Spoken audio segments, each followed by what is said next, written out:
둔탁한 소리가 대기업 로비 한가운데 울려 퍼졌습니다. 64 시어머니의 뺨을 남자의 손바닥이 그대로 후려쳤습니다. 몸이 휘청 한 발 뒤로 물러서며 겨우 쓰러지지 않았습니다. 아무도 말하지 않았고 아무도 움직이지 않았습니다. 시어머니의 뺨에는 붉은 손자국이 선명했고 고개를 숙인 채 뺨을 감싸 쥔 어깨만 가늘게 떨리고 있었습니다. 형사 윤서아의 머릿속이 완전히 하얘졌습니다. 지금부터 이 뺨 한 대가 한 사람의 인생을 어떻게 뒤집었는지 들려드리겠습니다. 사연 시작 전에 구독과 좋아요를 눌러주시고 지금 어디서 시청하고 계신지 댓글로 남겨주세요. 여러분 계신 곳마다 행복과 행운이 함께하길 바랍니다. 서울 도심 한복판, 유리로 뒤덮인 거대한 건물이 하늘을 찌를 듯 솟아 있었습니다. 정부는 그 건물 앞에서 잠시 멈춰 섰어요. 아침 8시, 토요일이었지만 건물 안에는 이미 불이 환하게 켜져 있었습니다. 대기업 본사답게 주말에도 일하는 사람들이 있었죠. 차가운 아침 공기가 정분의 얼굴을 스쳤습니다. 정부는 깊이 숨을 들이쉬고 직원 출입구 쪽으로 발걸음을 옮겼어요. 64살의 정분에게 이 일은 결코 쉬운 일이 아니었습니다. 계약직 청소원. 그게 정분이 석 달째 하고 있는 일이었어요. 며느리에게는 건물 관리 일을 좀 돕는다고 했지만 사실은 이 화려한 건물의 로비와 화장실을 청소하는 일이었습니다. 아들과 며느리에게 이 사실을 말하지 못한 건 짐이 되고 싶지 않아서였어요. 자식들 앞에서 당당한 어머니로 남고 싶었습니다. 정부는 지하에 있는 탈의실로 내려갔어요. 좁고 어두운 공간이었습니다. 형광등 불빛 아래서 청소복으로 갈아입었어요. 낡은 회색 작업복이었습니다. 여기저기 보풀이 일어나 있었고 소매 끝은 닳아서 실밥이 풀려 있었죠. 단추를 채우는 손끝이 미세하게 떨렸습니다. 무릎에서 시작된 통증이 허리까지 번져 있었어요. 시아버지 병간호를 하면서 많이 상한 무릎이었습니다. 밤새 서 있으면 다음날 걷기도 힘들 정도였죠. 하지만 정부는 애써 모른 척했어요. 작은 약통에서 진통제 2알을 꺼내 물도 없이 삼켰습니다. 이제는 익숙해진 쓴맛이었어요. 오늘도 하루가 시작되었습니다. 정부는 청소 카트를 끌고 로비로 향했어요. 카트 바퀴가 삐걱거리는 소리가 조용한 복도에 울렸습니다. 로비에 도착하자 대리석 바닥이 반짝반짝 빛나고 있었어요. 하지만 자세히 보면 밤새 쌓인 먼지와 발자국 자국이 군데군데 보였습니다. 정부는 걸레를 꺼내 바닥을 닦기 시작했어요. 무릎을 굽힐 때마다 뼈가 삐걱거리는 소리가 났습니다. 통증이 밀려왔지만 정부는 이를 악물고 참았어요. 걸레질을 할 때마다 허리가 끊어질 것 같았지만 멈출 수 없었습니다. 로비는 정말 넓었어요. 천장은 3층 높이로 뚫려 있었고 거대한 샹들리에가 화려하게 빛나고 있었습니다. 한쪽 벽면에는 회사의 연역과 수상 내역이 자랑스럽게 전시되어 있었어요. 금색 테두리의 액자들이 줄지어 걸려 있었죠. 정부는 그 앞을 지나갈 때마다 고개를 숙였습니다. 자신이 이 화려한 공간에 어울리지 않는다는 것을 알고 있었거든요. 9시가 넘자 직원들이 하나둘 출근하기 시작했습니다. 정장을 빳빳하게 차려입은 젊은 직원들이 회전문을 통해 들어왔어요. 구두 소리가 대리석 바닥에 경쾌하게 울렸습니다. 그들은 정분을 보지 못하는 것처럼 지나갔어요. 아니, 보고도 못 본 척하는 것인지도 몰랐습니다. 시선이 마주쳐도 고개를 돌려버렸죠. 정부는 그 시선에 익숙해져 있었습니다. 투명 인간처럼 존재하지만 존재하지 않는 사람. 그게 이곳에서 정분의 위치였어요. 한 여직원이 테이크아웃 커피를 들고 지나가다 정분의 청소 카트에 부딪혔습니다. 커피가 조금 쏟아져 바닥에 갈색 얼룩이 생겼어요. 정부는 재빨리 허리를 숙여 바닥을 닦으려 했습니다. 아, 죄송합니다. 정분이 먼저 사과했어요. 여직원은 짜증스러운 표정으로 정분을 한번 흘겨보더니 대답도 없이 휙 돌아서 가버렸습니다. 정분의 사과가 공기 중에 허무하게 흩어졌어요. 정분은 잠시 그 자리에 멈춰서서 여직원의 뒷모습을 바라보았습니다. 씁쓸한 웃음이 입가에 번졌죠. 내가 뭘 잘못했나? 정부는 속으로 생각했습니다. 하지만 이내 고개를 저었어요. 괜히 속상해하지 말자. 그냥 그런 거지 뭐. 점심시간이 다가오자 정부는 휴게실 구석에 앉았습니다. 휴게실은 건물 지하에 있었어요. 직원들이 쓰는 휴게실과는 달리 청소원들이 쓰는 공간은 좁고 어두웠습니다. 녹슨 파이프가 천장을 따라 지나가고 있었고 환기도 잘 되지 않아 곰팡내가 났어요. 정부는 작은 플라스틱 의자에 앉아 도시락을 꺼내려다가 문득 며느리 생각이 났습니다. 서아가 요즘 자꾸 어디서 일하냐고 무슨 일을 하냐고 물었어요. 정부는 그때마다 대답을 피했습니다. 그냥 건물 관리 일 좀 돕는 거라고 별거 아니라고 둘러댔죠. 형사인 며느리가 이 모습을 보면 얼마나 마음 아파할까요? 아들은 또 얼마나 자책할까요?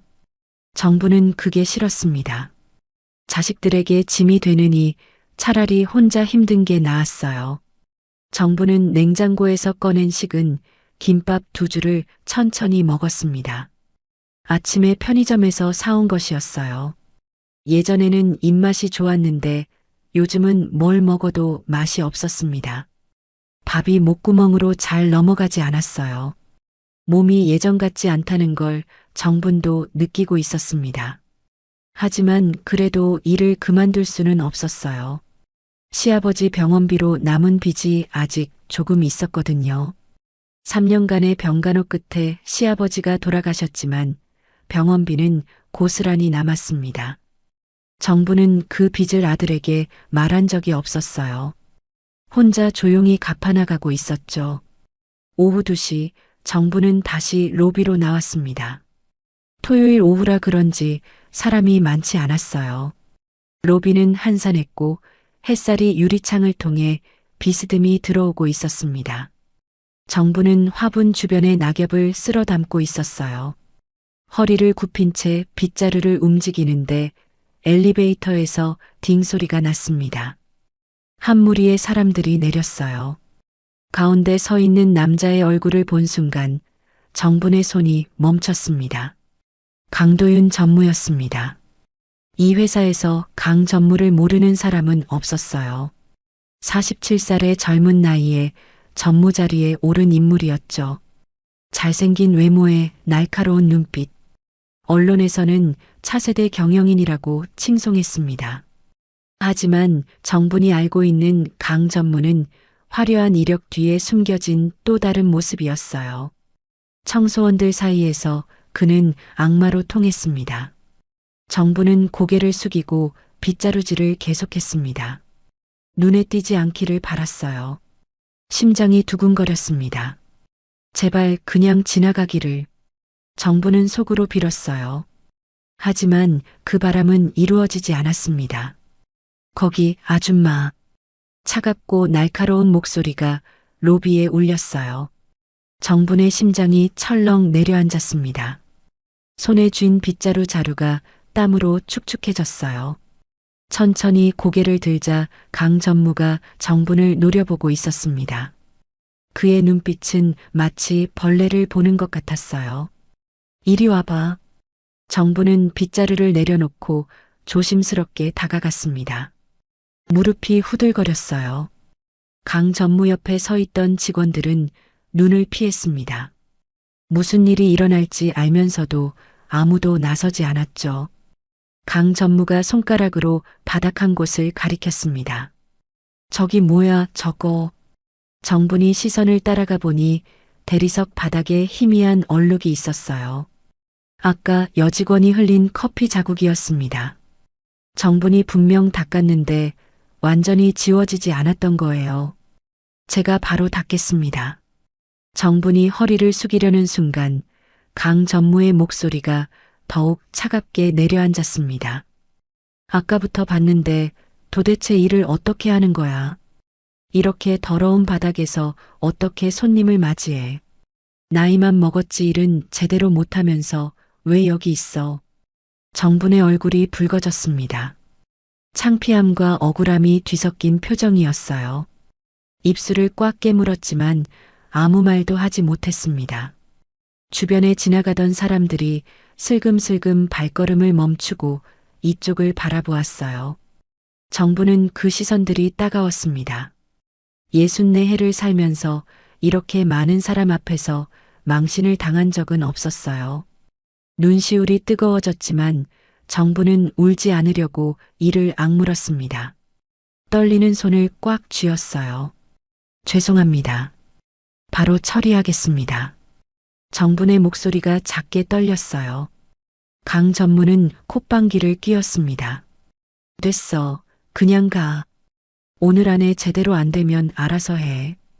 강 전무가 돌아서서 엘리베이터 쪽으로 걸어갔습니다. 그의 뒤를 따르던 직원들도 고개를 숙인 채 움직였어요. 정부는 그 자리에 서서 그들의 뒷모습을 바라보았습니다.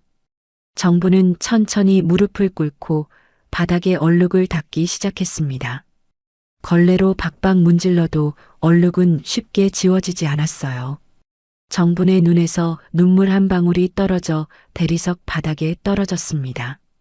재빨리 손등으로 눈물을 훔쳤어요. 울면 안 됩니다. 여기서 울면 안 돼요. 정부는 속으로 되뇌었습니다. 조금만 더 버티자.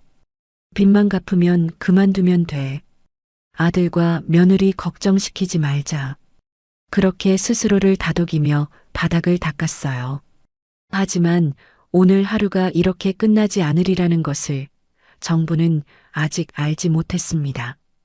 더 큰 폭풍이 다가오고 있었어요. 그리고 그 폭풍은 이 건물의 회전문을 통해 들어올 예정이었습니다. 정분이 바닥을 닦고 있는 바로 그 시각, 도시락 가방을 든 한 여자가 건물을 향해 걸어오고 있었습니다. 며느리 서하는 건물 앞에서 발걸음을 멈추고 위를 올려다보았습니다. 유리로 뒤덮인 거대한 건물이 하늘을 찌르듯 솟아 있었어요. 햇살이 유리에 반사되어 눈이 부셨습니다. 서하는 한 손으로 눈 위에 그늘을 만들며 건물을 바라보았어요. 이렇게 화려한 곳에서 시어머니가 일을 하고 계시다니. 도대체 무슨 일을 하시는 걸까요? 도시락 가방을 꼭 쥔 채 서하는 회전문을 향해 걸어갔습니다. 회전문을 밀고 들어서자 로비의 차가운 공기가 얼굴을 감쌌어요. 에어컨이 가동되고 있었습니다. 서하는 잠시 주변을 둘러보았어요. 대리석 바닥이 거울처럼 빛나고 있었고 천장에는 거대한 샹들리에가 화려하게 빛나고 있었습니다. 로비 한쪽에는 가죽 소파와 대형 화분이 놓여 있었고 벽면에는 회사의 수상 내역이 금색 액자에 담겨 전시되어 있었어요. 서하의 시선이 로비를 훑었습니다. 시어머니를 찾아야 했어요. 그때 로비 한가운데에서 무언가가 벌어지고 있다는 것을 알아챘습니다. 사람들이 발걸음을 멈추고 한 방향을 바라보고 있었어요. 속삭이는 소리가 여기저기서 들렸습니다. 서하는 본능적으로 그쪽으로 시선을 돌렸어요. 그리고 그 순간 서하의 심장이 멎는 것 같았습니다. 회색 청소복을 입은 노인이 바닥에 무릎을 꿇고 있었어요. 구부정한 등, 하얗게 센 머리카락. 서하는 그 뒷모습을 단번에 알아보았습니다. 시어머니였어요. 시어머니가 바닥에 무릎을 꿇고 걸레질을 하고 있었습니다. 서하의 손에서 힘이 빠졌어요. 도시락 가방이 축 늘어졌습니다. 그런데 그게 끝이 아니었어요. 시어머니 앞에 양복을 빳빳하게 차려입은 남자가 서 있었습니다. 40대 후반으로 보이는 남자였어요. 날카로운 눈빛과 차가운 표정, 그 남자가 시어머니를 내려다보며 무언가를 말하고 있었습니다. 서아는 천천히 그쪽으로 다가갔어요. 심장이 점점 빠르게 뛰기 시작했습니다. 남자의 목소리가 들려왔습니다. 이것도 제대로 못 닦아? 눈이 있는 거야, 없는 거야? 나이 먹으면 뭐해, 일도 못하는데. 차갑고 조롱하는 말투였어요. 로비에 울리는 그 목소리에 서아의 얼굴이 굳어졌습니다. 주변에 서 있던 사람들은 모두 외면하고 있었어요. 누구 하나 나서는 사람이 없었습니다. 마치 이 광경이 처음이 아니라는 듯이, 익숙하다는 듯이 그냥 지나가거나 멀찍이 서서 구경만 하고 있었죠. 서하는 걸음을 멈추었습니다. 시어머니의 얼굴이 보였어요. 눈가가 붉게 물들어 있었습니다. 하지만 눈물은 흘리지 않고 있었어요. 이를 악물고 참고 있는 것이 분명했습니다. 떨리는 손으로 걸레를 쥐고 박박 바닥을 문지르고 있었어요. 서아의 가슴이 찢어지는 것 같았습니다. 시어머니가 왜 일하는 곳을 숨겼는지 이제야 알 것 같았어요. 이런 모습을 보이고 싶지 않으셨던 거예요. 며느리 앞에서, 아들 앞에서 이렇게 무릎 꿇고 있는 모습을 보이고 싶지 않으셨던 겁니다. 남자가 다시 입을 열었어요. 됐어, 일어나. 시어머니가 천천히 몸을 일으켰습니다. 무릎에서 뚝뚝 소리가 났어요. 오래 꿇어앉아 있어서 다리가 저린 게 분명했습니다. 시어머니가 비틀거렸어요. 그 순간 남자가 혀를 찼습니다. 에이, 느려 터졌어. 그리고 남자의 손이 움직였습니다. 퍽! 둔탁한 소리가 로비에 울렸어요. 남자의 손바닥이 시어머니의 뺨을 때린 것이었습니다. 시어머니의 몸이 휘청거렸어요. 한 발 뒤로 물러나며 겨우 중심을 잡았습니다. 로비가 순간 조용해졌습니다. 모든 것이 멈춘 것 같았어요. 공기조차 얼어붙은 것 같았습니다. 서아의 귀에는 아무 소리도 들리지 않았어요. 시어머니의 뺨에 붉은 손자국이 선명하게 남아 있었습니다. 시어머니는 고개를 숙인 채 뺨을 손으로 감싸 쥐었어요. 어깨가 가늘게 떨리고 있었습니다. 서아의 머릿속이 하얘졌습니다. 다음 순간 서아의 다리가 움직이기 시작했어요. 자신도 모르게 앞으로 걸어가고 있었습니다. 심장이 미친 듯이 뛰었어요. 귀에서 웅웅거리는 소리가 났습니다. 눈앞이 붉게 물들었어요. 분노였습니다. 지금까지 느껴본 적 없는 강렬한 분노가 온몸을 집어삼키고 있었어요. 서아는 남자 앞에 섰습니다. 남자가 고개를 돌려 서아를 바라보았어요. 귀찮다는 듯한 표정이었습니다. 뭐야, 당신은? 서아는 대답하지 않았어요. 시어머니가 서아를 알아보았습니다. 시어머니의 눈이 커졌어요. 입술이 파르르 떨렸습니다. 서아야. 시어머니의 목소리가 떨렸어요. 서아는 시어머니를 바라보았습니다. 붉게 부어오른 뺨, 눈가에 맺힌 눈물, 그리고 수치심으로 일그러진 얼굴. 서아의 심장이 쿵쾅쿵쾅 뛰었어요. 서아는 천천히 남자를 향해 몸을 돌렸습니다. 지금 뭘 하신 겁니까? 서아의 목소리는 낮고 차가웠어요. 형사로 일하면서 익힌 목소리였습니다. 수많은 범죄자들을 신문할 때 쓰는 그 목소리요. 남자의 눈썹이 살짝 올라갔어요. 뭐가? 이분을 때렸잖아요. 사람을 때리면 어떻게 되는지 모르세요. 남자가 피식 웃었습니다. 코웃음이었어요. 아, 이 청소 아줌마 아는 사람이야. 뭐, 그래서 어쩌라고. 남자의 태도는 당당했어요. 마치 자신이 한 일이 아무것도 아니라는 듯이요. 아니, 어쩌면 이 남자는 정말로 아무것도 아니라고 생각하고 있는 것 같았습니다. 서아는 주먹을 꽉 쥐었어요. 손톱이 손바닥에 파고들었습니다. 저는 경찰입니다. 강력계 형사예요. 지금 당신이 한 행동은 명백한 폭행이에요. 서아의 말에 남자의 표정이 살짝 변했어요. 하지만 금세 비웃는 표정으로 돌아왔습니다. 경찰이 어쩌고. 이 건물에서 내가 누군지 알아. 강도윤이야. 이 회사 전무. 남자, 아니 도윤이 가슴을 펴며 말했어요. 자신감이 넘치는 목소리였습니다. 자신의 권력을 과시하는 투였죠. 그래서 사람을 때려도 된다는 겁니까? 서아의 목소리가 한층 더 차가워졌어요. 도윤이 서아를 위아래로 훑어보았습니다. 그러고는 한 발짝 앞으로 다가왔어요. 됐어. 여기서 소란 피우지 마. 당신이 경찰이든 뭐든 여기는 내 회사야. 청소원 하나 혼내는 게 무슨 대수라고.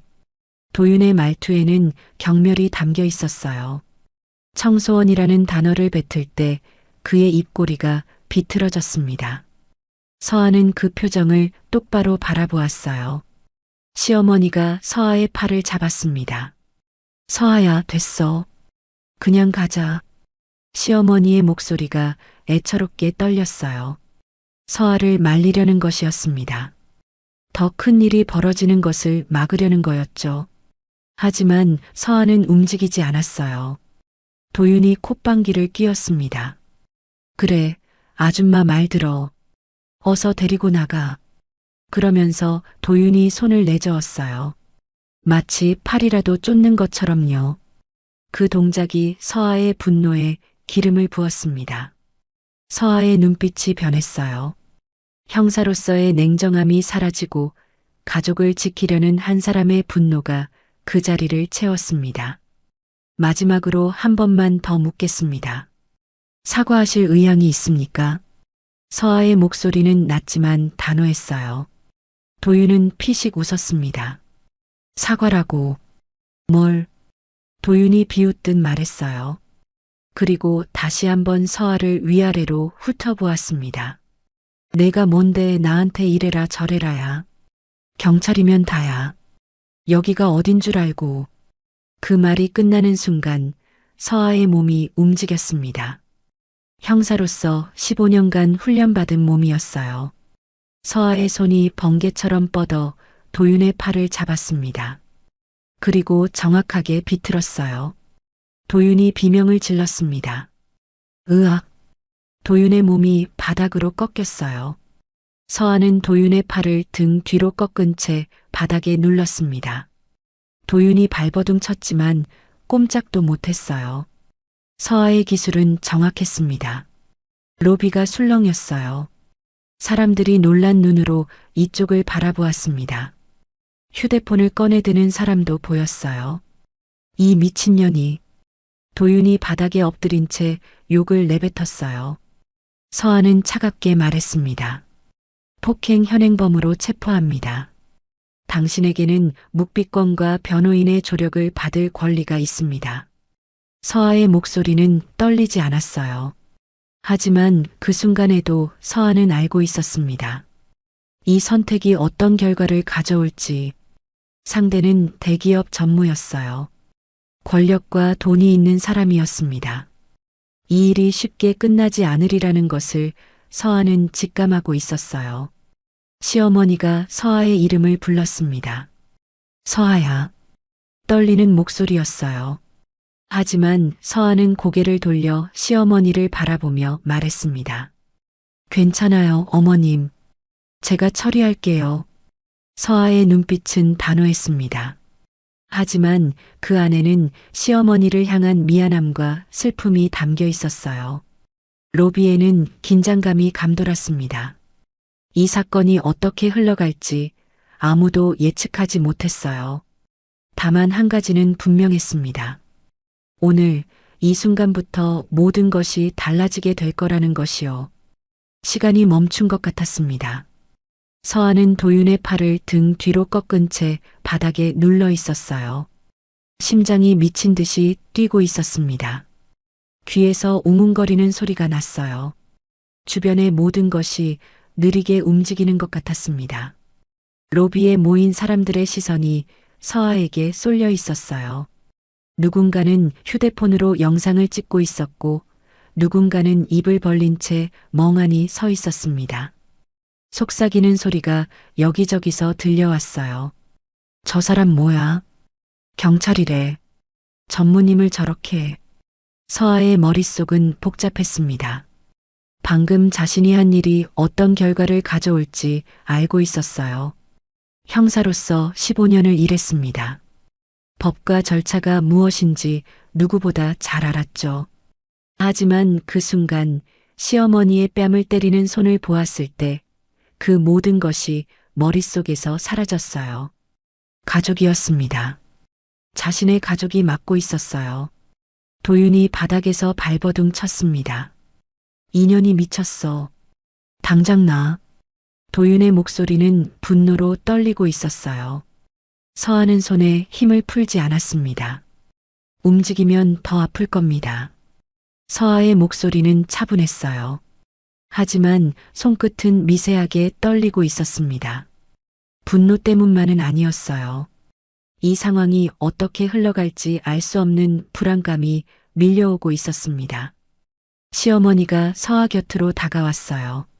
시어머니의 얼굴은 하얗게 질려 있었습니다. 서하야, 제발 그만해. 이러면 안 돼. 시어머니의 목소리가 애원하듯 떨렸어요. 서하는 시어머니를 바라보았습니다. 붉게 부어오른 뺨, 눈가에 맺힌 눈물, 그리고 공포에 질린 표정. 서하의 가슴이 아팠어요. 어머님, 저 사람이 어머님을 때렸어요. 그냥 넘어갈 수 없어요. 서하의 목소리에는 단호함이 담겨 있었습니다. 하지만 시어머니는 고개를 저었어요. 그래도 안 돼. 너까지 이러면 안 돼. 제발. 시어머니의 눈에서 눈물이 흘러내렸어요. 서하의 마음이 흔들렸습니다. 시어머니를 위해 한 일이었는데 오히려 시어머니를 더 힘들게 하고 있는 것 같았어요. 그때 엘리베이터 문이 열리며 사람들이 쏟아져 나왔습니다. 양복을 입은 남자들이었어요. 그들은 상황을 파악하자마자 서하에게 달려들었습니다. 뭐 하는 거야? 당장 나. 전무님. 남자들이 소리쳤어요. 서하는 본능적으로 도윤의 팔에서 손을 뗐습니다. 도윤이 바닥에서 일어나며 팔을 움켜쥐었어요. 그의 얼굴은 분노로 일그러져 있었습니다. 인연이 감히. 도윤이 이를 갈며 서하를 노려보았어요. 서하는 한 발짝도 물러서지 않았습니다. 두 사람의 시선이 허공에서 부딪혔어요. 당신이 먼저 폭행을 했습니다. 저는 정당한 법 집행을 한 겁니다. 서하의 목소리는 흔들리지 않았어요. 도윤이 콧방귀를 뀌었습니다. 정당한 법 집행이라고. 웃기지 마. 도윤이 주머니에서 휴대폰을 꺼냈어요. 그리고 어딘가에 전화를 걸었습니다. 서하는 그 모습을 지켜보았어요. 불길한 예감이 들었습니다. 도윤이 전화를 끊고 서하를 향해 비웃음을 던졌어요. 두고 봐. 내가 누굴 건드렸는지 알게 될 거야. 그 말투에는 자신감이 넘쳤어요. 서하는 그 자신감이 어디에서 오는 것인지 알고 있었습니다. 권력이었어요. 돈과 지위가 가져다 주는 권력. 이 건물에서 도윤은 왕이나 다름없었죠. 하지만 서하는 물러서지 않았어요. 협박이십니까? 협박이 아니라 경고야. 넌 끝났어. 도윤이 차갑게 말했어요. 그리고 부하 직원들에게 둘러싸여 엘리베이터로 향했습니다. 떠나기 전 도윤이 시어머니를 바라보며 말했어요. 아줌마, 당신도 오늘부로 끝이야. 내일부터 나오지 마. 시어머니의 얼굴이 하얗게 질렸어요. 입술이 파르르 떨렸습니다. 서하가 한 발짝 앞으로 나섰어요. 해고는 정당한 사유 없이 할 수 없습니다. 서하의 말에 도윤이 피식 웃었어요. 정당한 사유. 찾으면 되지. 그 말을 남기고 도윤은 엘리베이터에 올라탔습니다. 문이 닫히고 도윤의 모습이 사라졌어요. 로비에는 무거운 침묵이 내려앉았습니다. 서하는 그 자리에 서서 엘리베이터 문을 바라보았어요. 손이 떨리고 있었습니다. 아드레날린이 빠져나가면서 온몸에 힘이 풀렸어요. 무릎이 후들거렸습니다. 시어머니가 서아의 팔을 잡았어요. 서아야. 시어머니의 목소리가 작게 떨렸습니다. 서아가 고개를 돌려 시어머니를 바라보았어요. 시어머니의 눈에는 눈물이 그렁그렁 맺혀 있었습니다. 왜 이런 짓을 한 거야? 너까지 이러면 어떡해? 시어머니의 말에 서아의 눈시울이 뜨거워졌어요. 어머님을 때리는데 어떻게 가만히 있어요? 저는 그럴 수 없었어요. 서아의 목소리가 떨렸습니다. 시어머니가 서아의 손을 꽉 잡았어요. 바보 같은 것. 시어머니의 목소리에는 꾸중과 고마움이 뒤섞여 있었어요. 서아는 시어머니를 꼭 안았습니다. 시어머니의 몸이 작고 가냘프게 느껴졌어요. 예전에는 이렇게 작지 않았는데 언제 이렇게 작아지셨을까요? 로비에 있던 사람들이 하나둘 흩어지기 시작했어요. 누군가는 여전히 휴대폰으로 영상을 찍고 있었고 누군가는 수군거리며 지나갔습니다. 서아는 신경 쓰지 않았어요. 지금은 시어머니만 보였습니다. 어머님, 일단 나가요. 여기 있으면 안 돼요. 서아가 시어머니의 손을 잡고 출구를 향해 걸었어요. 시어머니는 아무 말 없이 따라왔습니다. 청소 카트와 도구들은 그대로 남겨두었어요. 지금은 그런 것이 중요하지 않았습니다. 회전문을 밀고 밖으로 나왔어요. 차가운 바람이 얼굴을 스쳤습니다. 서아는 깊이 숨을 들이쉬었어요. 가슴이 답답했습니다. 건물을 빠져나와 조금 걸은 뒤 서아는 벤치에 시어머니를 앉혔어요. 그리고 옆에 나란히 앉았습니다. 한참 동안 아무 말도 없었어요. 바람 소리만 두 사람 사이를 지나갔습니다. 어머님, 서아가 먼저 입을 열었어요. 왜 말씀 안 하셨어요? 이런 일 당하시면서 왜 혼자 참으셨어요? 서아의 목소리에는 원망과 슬픔이 뒤섞여 있었습니다. 시어머니는 고개를 숙인 채 한참을 말이 없었어요. 그러다가 천천히 입을 열었습니다. 짐 되기 싫었어. 너희한테 걱정 끼치기 싫었어. 시어머니의 목소리가 가늘게 떨렸어요. 나이 먹으면 할 수 있는 일이 없어. 청소 말고는 아무도 안 뽑아줘. 그래도 일해야 했어. 빚이 있으니까. 빚이요. 서아의 눈이 커졌어요. 시어머니가 천천히 고개를 끄덕였습니다. 아버님 병원비. 아직 조금 남았어. 너희한테 말 못했어. 서아의 가슴이 무너지는 것 같았어요. 시어머니가 혼자 이 모든 것을 감당하고 계셨던 거예요. 무릎이 아픈 것도 참고, 모욕을 당하는 것도 참고, 오직 자식들에게 짐이 되지 않으려고요. 서아의 눈에서 눈물이 흘러내렸습니다. 어머님, 죄송해요. 제가 더 잘 살폈어야 했는데. 서아의 목소리가 울먹였어요. 시어머니가 서아의 손을 잡았습니다. 내가 왜 미안해. 미안한 건 나지. 시어머니의 눈에서도 눈물이 흘렀어요. 두 사람은 벤치에 나란히 앉아 한참을 울었습니다. 그때 서아의 휴대폰이 울렸어요. 화면을 보니 경찰서 번호였습니다. 서아의 얼굴이 굳어졌어요. 벌써 연락이 온 거였습니다. 서아는 전화를 받았어요. 네, 윤서아입니다.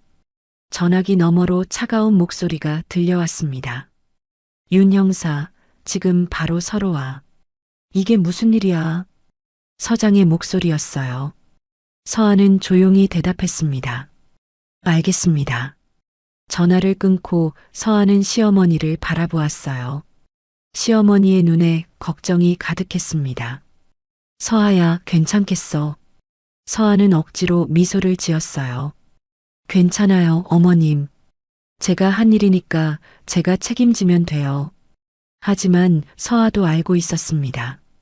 이 일이 쉽게 끝나지 않으리라는 것을요. 정의는 옳았지만 세상은 그렇게 단순하지 않았어요. 권력 앞에서 정의가 얼마나 무력해질 수 있는지 서아는 형사 생활을 하면서 수없이 보아왔습니다. 하지만 후회는 없었어요.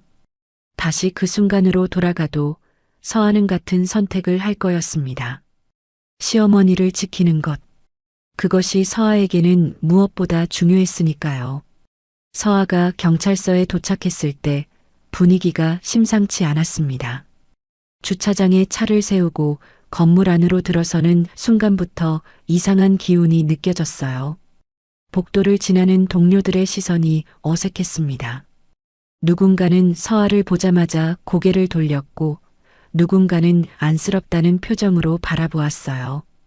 평소에 가볍게 인사를 나누던 후배 형사는 눈을 마주치지 않으려고 애쓰며 빠르게 지나갔습니다. 서아는 그 시선들을 무시하고 서장실로 향했어요. 발걸음이 무거웠습니다. 무슨 일이 벌어질지 대충 짐작이 갔거든요. 서장실 앞에 도착해 문을 두드렸습니다. 안에서 들어오라는 굵은 목소리가 들렸어요. 서아는 깊이 숨을 들이쉬고 문을 열었습니다. 서장은 넓은 책상 앞에 앉아 있었어요. 50대 후반의 남자였습니다. 흰머리가 섞인 머리카락과 깊은 주름이 긴 세월의 경찰 생활을 말해주고 있었죠. 평소에는 부하 직원들에게 인자한 편이었지만 지금은 얼굴이 돌처럼 굳어 있었습니다. 서장 옆에는 양복을 빳빳하게 차려입은 낯선 남자 2명이 서 있었어요. 고급 양복에 깔끔하게 빗어넘긴 머리카락. 한눈에 봐도 평범한 사람들이 아니었습니다. 서아는 단번에 알아챘어요. 그 남자들이 어디에서 왔는지요. 윤서아 형사 앉아. 서장의 목소리는 평소와 달리 차가웠어요. 서아는 책상 앞에 놓인 의자에 앉았습니다. 등을 곧게 펴고 정면을 바라보았어요. 손은 무릎 위에 가지런히 올려놓았지만 손끝이 미세하게 떨리고 있었습니다. 서장이 한숨을 내쉬었어요. 길고 무거운 한숨이었습니다. 대체 무슨 짓을 한 거야? 대기업 전무를 폭행했다고. 폭행이 아닙니다. 서아가 즉시 반박했어요. 저는 폭행 현행범을 제지한 것뿐입니다. 강도윤이라는 자가 제 시어머니의 뺨을 때렸습니다. 저는 경찰로서 정당하게 대응한 겁니다. 서아의 목소리는 침착했어요. 하지만 속으로는 심장이 거칠게 뛰고 있었습니다. 서장 옆에 서 있던 남자 중 하나가 입을 열었어요. 그건 당신 생각이고요. 강 전무님은 경위가 다르게 말씀하셨습니다. 남자의 말투는 정중했지만 차가웠어요. 마치 얼음처럼요. 서아는 그 남자를 똑바로 바라보았습니다. 그쪽은 누구시죠? 대성그룹 법무팀입니다. 강 전무님을 대리해서 왔습니다. 서아의 눈이 좁아졌어요. 예상했던 대로였습니다. 도윤이 회사의 힘을 빌려 움직이기 시작한 거였어요. 전화 한 통으로 법무팀을 불러올 수 있는 권력. 그게 대기업 전무의 힘이었습니다. 법무팀 남자가 서류 봉투를 꺼내 책상 위에 올려놓았어요. 두툼한 봉투였습니다. 이건 강 전무님이 제출하신 고소장입니다. 폭행죄와 업무방해죄로 고소하셨습니다. 경찰관이 민간인을 폭행한 사건이라 언론에서도 관심을 보이고 있습니다. 서아의 가슴이 철렁 내려앉았어요. 예상은 했지만 막상 현실로 닥치니 숨이 막혔습니다. 고소장. 그 단어가 머릿속에서 무겁게 울렸어요. 서장이 고개를 저었습니다. 윤 형사, 상황이 안 좋아. 로비에서 찍힌 영상이 벌써 인터넷에 퍼지고 있어. 경찰이 민간인을 폭행했다고 난리야. 뉴스에도 나왔어. 그건 사실이 아닙니다. 서아의 목소리가 높아졌어요. 강도윤이 먼저 폭행을 했습니다. 제 시어머니의 뺨을 때렸어요. 저는 그걸 제지했을 뿐입니다. 억울함이 치밀어 올랐습니다. 하지만 법무팀 남자가 고개를 저었어요. 영상에는 그런 장면이 없더군요. 강 전무님이 폭행을 했다는 증거가 있습니까? 서아의 입이 굳게 다물어졌어요. 영상. 서아도 그 영상들을 떠올렸습니다. 사람들이 휴대폰을 꺼내 찍기 시작한 건 서아가 도윤을 제압한 이후였어요. 도윤이 시어머니의 뺨을 때리는 장면은 찍히지 않았을 가능성이 높았습니다. 피해자가 있습니다. 제 시어머니가 맞았어요.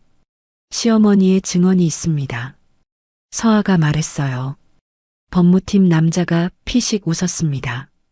입꼬리가 비틀어지는 웃음이었어요. 가족이시군요. 가족의 증언이 얼마나 신빙성이 있을지는 모르겠네요. 법정에서 인정받기 어려울 겁니다. 그 말투에 조롱이 담겨 있었어요. 서아의 손이 주먹을 쥐었습니다. 손톱이 손바닥에 파고들었어요. 분노가 치밀어 올랐지만 서아는 억눌렀습니다.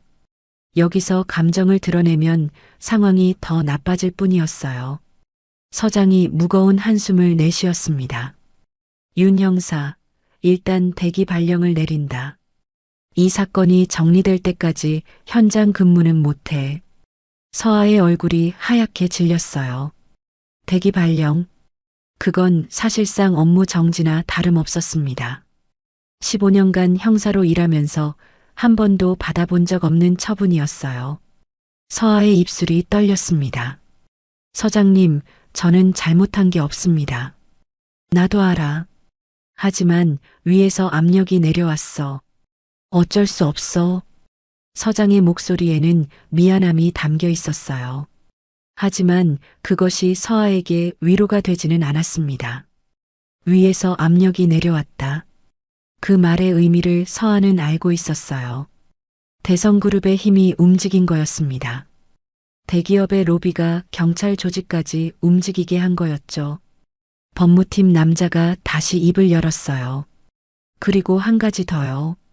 강 전무님 회사에서 일하던 청소원 이정분 씨는 오늘부로 계약이 해지되었습니다.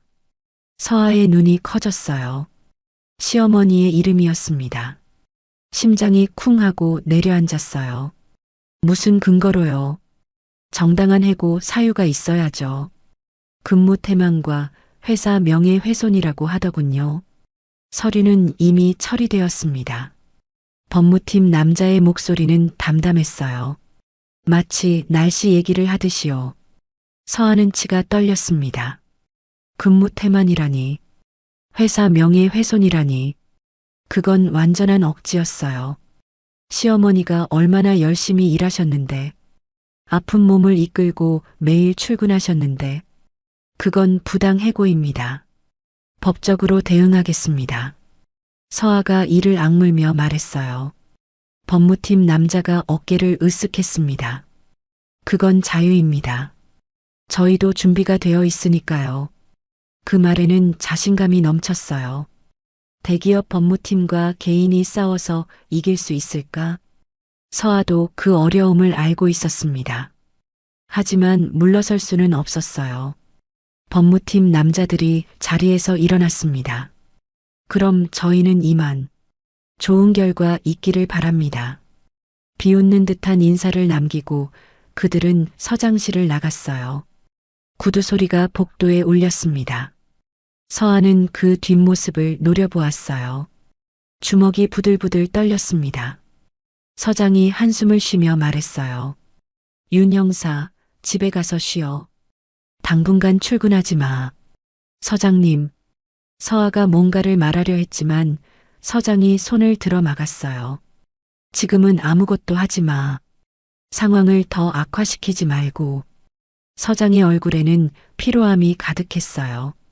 어쩌면 서장도 이 상황이 부당하다는 것을 알고 있는 것 같았습니다. 하지만 조직의 압력 앞에서 어쩔 수 없었던 거겠죠. 서아는 더 이상 말하지 못했습니다. 무거운 발걸음으로 서장실을 나왔어요. 복도를 걸으며 서아는 생각에 잠겼습니다. 정의는 옳았지만 세상은 그렇지 않았어요. 권력 앞에서 정의는 이렇게 쉽게 무너지는 것일까요? 서아의 가슴이 답답했습니다. 경찰서를 나와 주차장으로 향했어요. 차에 올라타 핸들을 잡았지만 시동을 걸지 못했습니다. 손이 떨렸어요. 서아는 핸들에 이마를 기대고 눈을 감았습니다. 시어머니의 얼굴이 떠올랐어요. 붉게 부어오른 뺨, 눈가에 맺힌 눈물, 그리고 수치심에 일그러진 얼굴. 서아의 눈에서 눈물이 흘러내렸습니다. 미안해요, 어머님. 제가 더 잘할게요. 서아는 속으로 다짐했어요. 이렇게 끝낼 수는 없었습니다. 반드시 방법을 찾아야 했어요. 휴대폰이 울렸습니다. 화면을 보니 남편이었어요. 서아는 눈물을 닦고 전화를 받았습니다. 여보, 무슨 일이야? 어머니한테 연락이 왔는데. 남편의 목소리에 걱정이 가득했어요. 서아는 깊이 숨을 들이쉬고 말했습니다. 집에서 얘기해요. 지금 가고 있어요. 전화를 끊고 서아는 시동을 걸었어요. 차가 천천히 움직이기 시작했습니다. 차창 밖으로 지는 해가 보였어요. 붉은 노을이 하늘을 물들이고 있었습니다. 서아는 그 풍경을 바라보며 입술을 굳게 다물었어요. 아직 끝나지 않았습니다. 이제 시작이었어요. 집으로 돌아온 서아는 현관문을 열자마자 무거운 공기를 느꼈습니다. 거실 소파에 시어머니가 앉아 있었어요. 고개를 숙인 채 두 손을 무릎 위에 가지런히 올려놓고 있었습니다. 어깨가 축 처져 있었고 평소보다 훨씬 작아 보였어요. 청소복 대신 평상복을 입고 있었지만 옷이 구겨진 채였습니다. 급하게 갈아입은 것 같았어요. 옆에는 남편이 앉아 있었습니다. 남편의 얼굴에는 걱정과 혼란이 뒤섞여 있었어요. 서아가 들어오자 두 사람이 동시에 고개를 들었습니다. 시어머니의 눈이 붉게 충혈되어 있었어요. 울었던 흔적이 역력했죠. 뺨에는 아직도 붉은 자국이 희미하게 남아 있었습니다. 서아의 가슴이 아팠어요. 왔어요. 서아가 조용히 말했습니다. 목소리가 갈라졌어요. 남편이 자리에서 일어났습니다. 도대체 무슨 일이야? 어머니가 갑자기 오셔서 우시기만 하시고 말씀을 안 하셔. 나한테 아무것도 안 알려주고. 남편의 목소리에는 답답함과 걱정이 뒤섞여 있었어요. 서아는 신발을 벗고 거실로 들어왔습니다. 시어머니 앞에 무릎을 꿇고 앉았어요. 차가운 바닥이 무릎에 닿았지만 신경 쓰이지 않았습니다. 어머님, 괜찮으세요? 시어머니가 천천히 고개를 저었어요. 입술이 파르르 떨렸습니다. 한참을 말없이 있다가 시어머니가 입을 열었어요. 다 내 탓이야. 내가 그 일을 시작하지 않았으면 이런 일이 없었을 텐데. 내가 욕심을 부린 거야.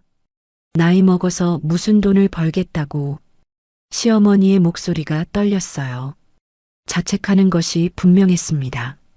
서아는 시어머니의 손을 꼭 잡았어요.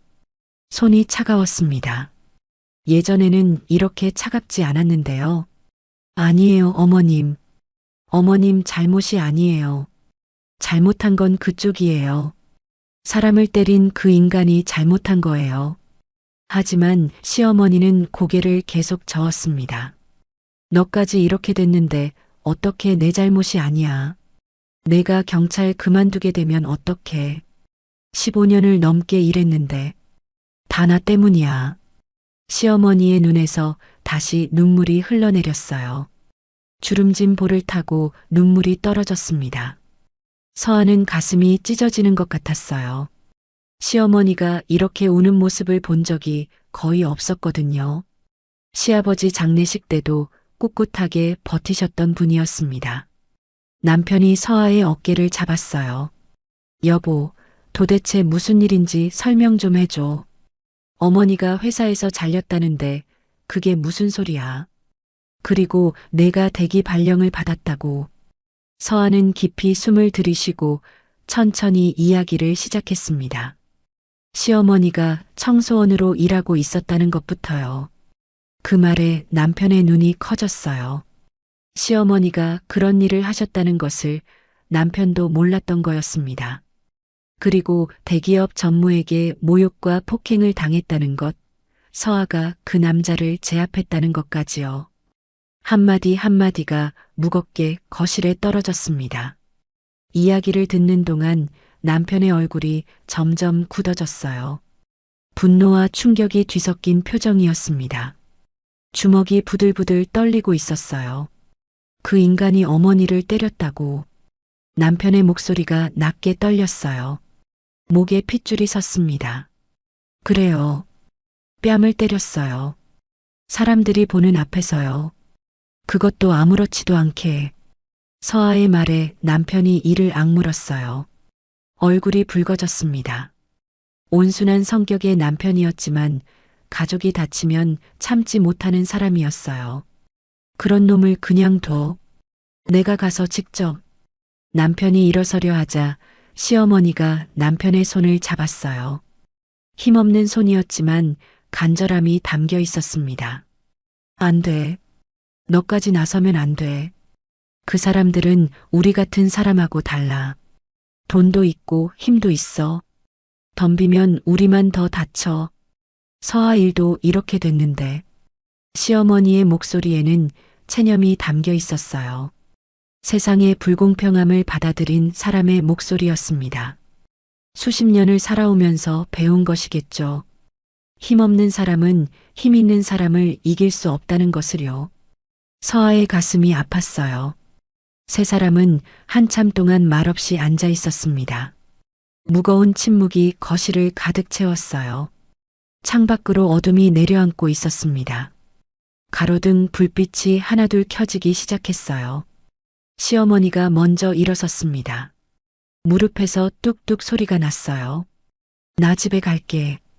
여기 있으면 너희한테 더 짐이 될 것 같아. 시어머니의 목소리가 지쳐 있었어요. 서아가 재빨리 일어났습니다.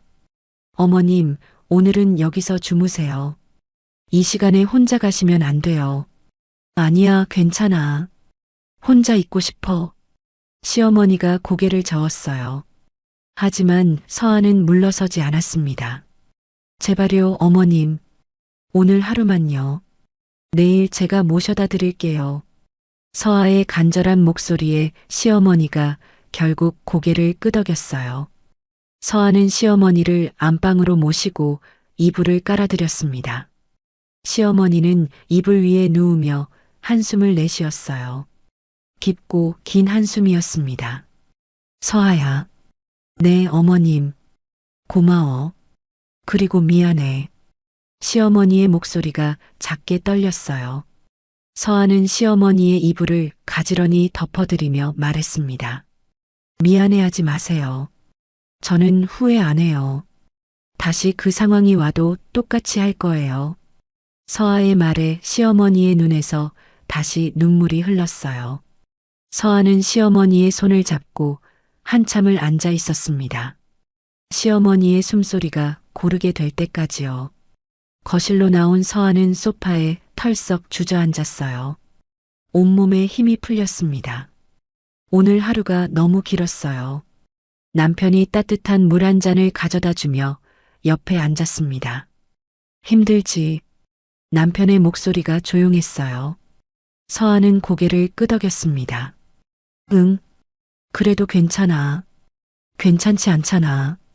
얼굴 봐. 남편이 서아의 얼굴을 들여다보았어요. 서아의 눈 밑에 그늘이 져 있었습니다. 남편이 서아의 손을 잡았어요. 따뜻한 손이었습니다. 같이 이겨내자. 혼자 감당하려고 하지 마. 나도 있어. 남편의 말에 서아의 눈시울이 뜨거워졌어요. 서아는 남편의 어깨에 머리를 기댔습니다. 익숙한 체온이 위로가 되었어요. 그때 서아의 휴대폰이 울렸습니다. 모르는 번호였어요.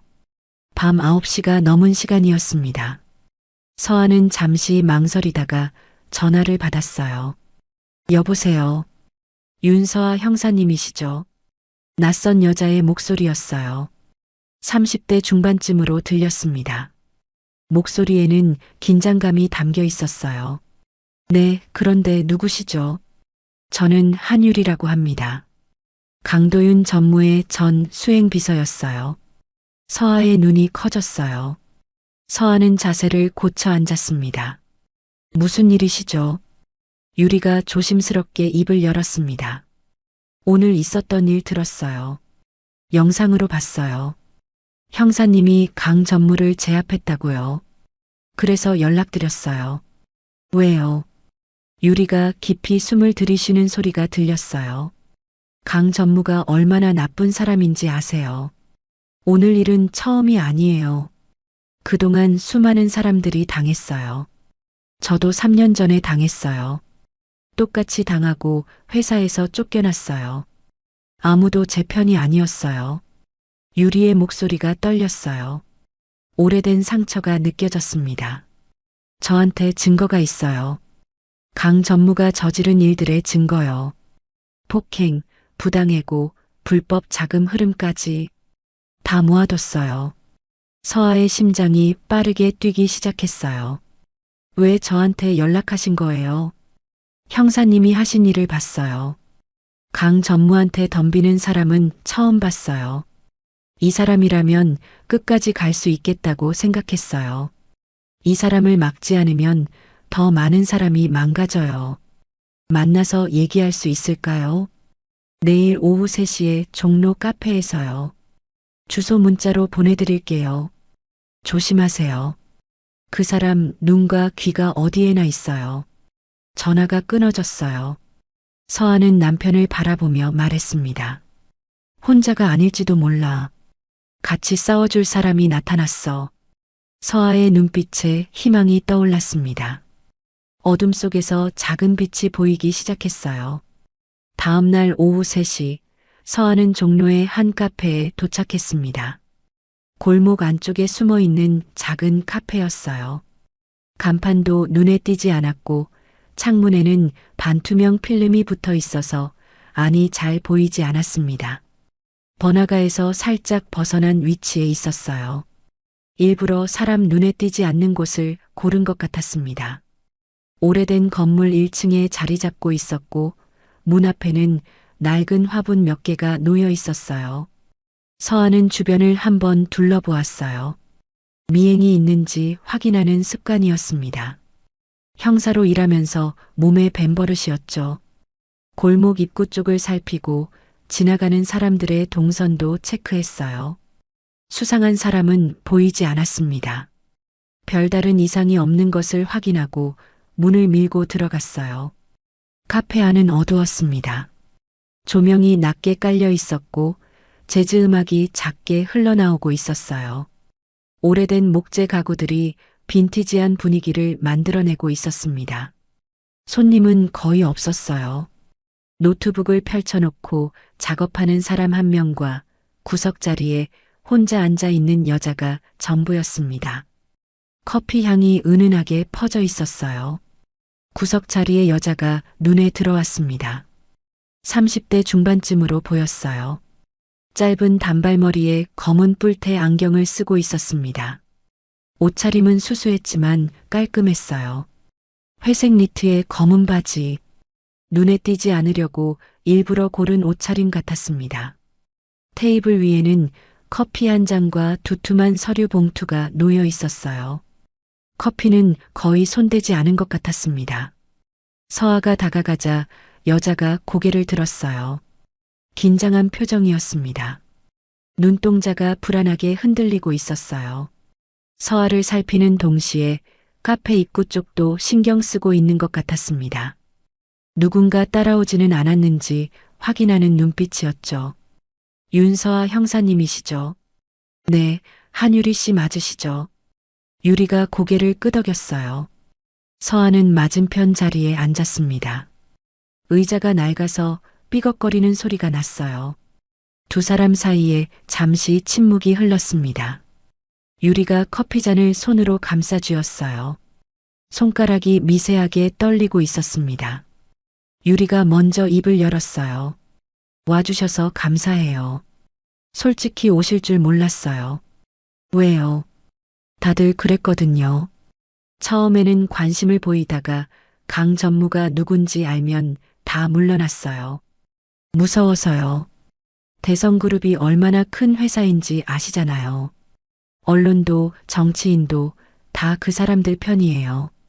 3년 동안 수십 명한테 연락했는데 끝까지 간 사람은 아무도 없었어요. 유리의 목소리에는 쓴웃음이 섞여 있었어요. 서아는 유리의 얼굴을 바라보았습니다. 피곤해 보였어요. 눈 밑에 그늘이 져 있었고 입술은 바싹 말라 있었습니다. 3년이라는 시간 동안 혼자 싸워온 사람의 얼굴이었죠. 두려움과 분노가 오랜 세월 동안 그 안에서 응어리져 있었을 거예요. 밤잠을 설친 날도 많았을 겁니다. 저는 안 물러날 거예요. 서아가 단호하게 말했어요. 유리의 눈이 살짝 커졌습니다. 왜요? 형사님도 이미 피해를 보셨잖아요. 대기 발령 받으셨다면서요. 더 큰 피해를 볼 수도 있어요. 그래도요. 제 시어머니가 당했어요. 사람들이 보는 앞에서 뺨을 맞으셨어요. 64살 되신 분이 무릎 꿇고 청소하시다가 뺨을 맞으셨어요. 그냥 넘어갈 수 없어요. 저는 경찰이에요. 정의를 지키는 게 제 일이에요. 서아의 목소리에는 결연함이 담겨 있었어요. 유리가 서아를 한참 바라보았습니다. 서아의 눈빛에서 진심을 읽은 것 같았어요. 유리의 눈가에 눈물이 살짝 맺혔습니다. 유리가 작게 고개를 끄덕였어요. 알겠어요. 믿을게요. 유리가 테이블 위에 서류 봉투를 서아 쪽으로 밀었어요. 봉투가 묵직했습니다. 두께가 상당했어요. 손가락 3마디는 될 것 같았습니다. 이게 뭐예요? 강 전무가 저지른 일들의 증거예요. 3년 동안 모았어요. 회사에서 쫓겨난 뒤로 포기하지 않고 계속 수집했어요. 이게 제 전부예요. 제 3년이 담겨 있어요. 서아가 봉투를 열었습니다. 안에는 서류 뭉치와 USB 하나가 들어 있었어요. 서류를 꺼내 천천히 펼쳐보았습니다. 첫 번째 서류는 계약서였어요. 청소용역 업체와의 계약서인데 금액이 이상했습니다. 시장 가격보다 훨씬 높았어요. 서아의 눈썹이 찌푸려졌습니다. 이건 뭐죠? 금액이 너무 높은데요. 유리가 설명했어요. 그 용역 업체가 강 전무 친인척 거예요. 사촌 형이 대표로 되어 있어요. 회사 돈으로 가짜 계약을 맺고 차액을 빼돌리는 거죠. 실제로는 3분의 1 가격에 하청을 주고 나머지는 챙기는 거예요. 이런 게 한두 개가 아니에요. 수십 건이에요. 매년 수억 원씩 빠져나가요. 서아의 눈이 좁아졌어요. 형사로서 수많은 사건을 다뤘지만 이렇게 체계적으로 부정을 저지르는 경우는 흔치 않았습니다. 다음 서류를 넘겼어요. 녹취록이었습니다. 강 전무와 누군가의 대화 내용이 적혀 있었어요. 날짜와 시간까지 꼼꼼하게 기록되어 있었습니다. 이건요. 제가 직접 녹음한 거예요. 수행비서로 일할 때 몰래 녹음했어요. 항상 작은 녹음기를 가지고 다녔어요. 펜 모양으로 생긴 거요. 강 전무가 직원들한테 폭언하는 거, 뇌물 얘기하는 거 다 있어요. 음성 파일도 USB에 들어 있어요. 서아는 녹취록을 읽어 내려갔습니다. 내용이 충격적이었어요. 욕설과 협박, 그리고 불법 거래에 대한 대화까지. 정치인 이름도 몇 개 보였습니다. 서아의 표정이 점점 굳어졌어요. 이건 생각보다 심각하네요. 네, 강 전무 혼자만의 문제가 아니에요. 회사 전체가 연루되어 있어요. 위에서 눈 감아주고 아래에서는 시키는 대로 하고 그렇게 돌아가는 거예요. 구조적인 부패예요. USB에는 뭐가 있어요? 회계 파일이요. 이중 장부예요. 공식 장부하고 실제 장부가 달라요. 세금도 제대로 안 냈어요. 수십억 원 단위예요. 탈세 증거도 있고 비자금 조성 증거도 있어요. 서아는 USB를 손에 쥐었습니다. 작은 플라스틱 조각이었지만 그 안에 담긴 것은 엄청난 폭탄이었어요. 이게 세상에 알려지면 대성그룹 전체가 흔들릴 수도 있었습니다. 왜 이걸 지금까지 안 쓰셨어요? 이 정도면 충분히 신고할 수 있었잖아요. 유리의 얼굴에 어두운 그림자가 드리워졌어요.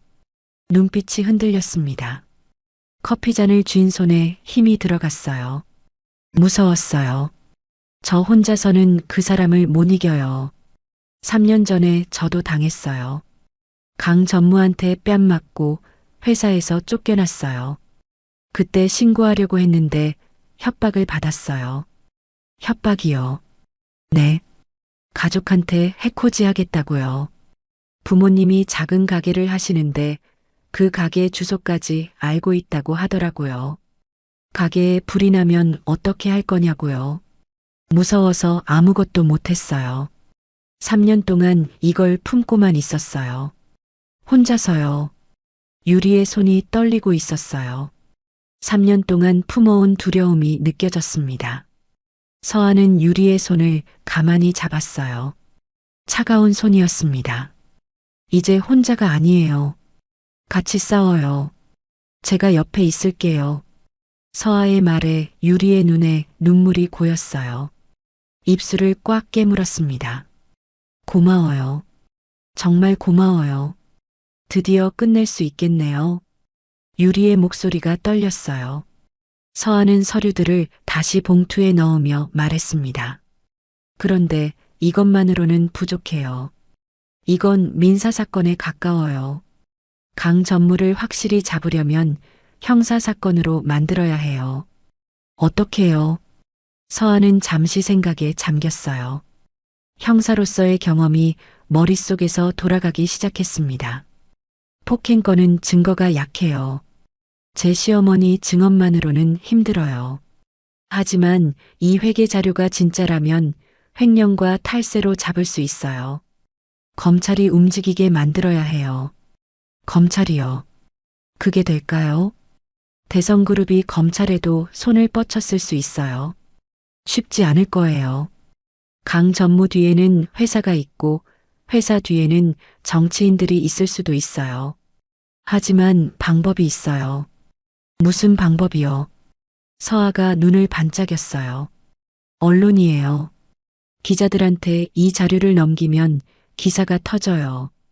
기사가 터지면 검찰도 수사를 안 할 수가 없어요. 여론이 움직이니까요. 국민이 분노하면 정치인도 검찰도 움직여야 해요. 유리의 얼굴에 희망이 떠올랐어요. 그럼 기자를 찾아야겠네요.